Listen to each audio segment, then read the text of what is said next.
সিদ্দিক রাদিয়াল্লাহু তাআলা আনহু তার ঘরের ভিতরে যত আসবাবপত্র আছে সবগুলা যা কিছু মূল্যবান আছে সবগুলা রাসূলের দরবারে হাজির করে দিলেন।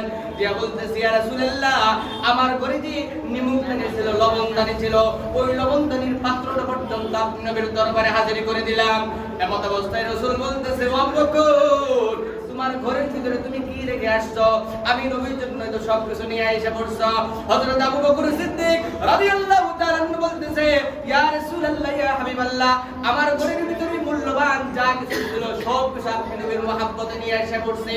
আমার রাসূল বলতেছে, তাহলে তোমার ঘরের ভিতরে তুমি কি রেখে আসছো?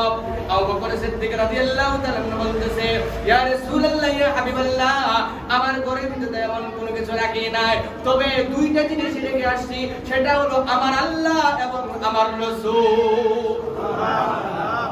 ওই আবু বকর সিদ্দিক রাদিয়াল্লাহু তাআলা আনহু বলতেছেন যে মাত্র রাসূল আমার কাছ থেকে খাবার চাইলো, পানি চাইলো, আমি দিতে পারি নাই।